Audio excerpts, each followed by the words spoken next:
അമ്മാമ്മ ന്യൂസിലൻഡ് ഇങ്ങനെ കറങ്ങുന്നതായിട്ട്. ഇന്നത്തെ പ്രവചനമല്ല അങ്ങനെയാണല്ലോ. കൂടുതലും ഭൗതികത്തെ ഊന്നൽ കൊടുത്ത് അല്ലേ പ്രവചിക്കുന്നേ. സ്തോത്രം.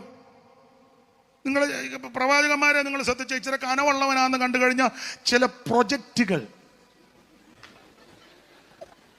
ഇവൻ നിന്ന് ചുമ്മാ ഇങ്ങനെ ഞെട്ടുക, വന്നവനും ഞെട്ടുക, കണ്ടിരിക്കുന്ന നമ്മൾ നേരത്തെ ഞെട്ടിയിരിക്കുക ഇതെല്ലാം കണ്ട് അല്ലേ.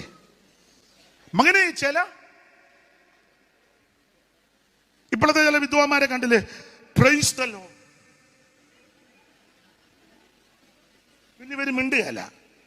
ഈ പാവം പിടിച്ച സഹോദരിമാർ അത് കണ്ട ഉടനെ ഇവന് നെഞ്ചു വലങ്ങിയതാന്നോ ശ്വാസം മുട്ടിയതാന്നോ എന്നതാണെന്ന് അറിയാം. അതുങ്ങളുടെ പിന്നെ അങ്ങ് അന്തരീക്ഷമല്ലേ. അപ്പൊ ഈ ഓർഗൻ വായിക്കുന്ന ഇവിടെ യേശാസ് ചെയ്യുന്നില്ല, ഉടനെ പിള്ളേർ അനക്കി കൊടുക്കും. നിങ്ങൾ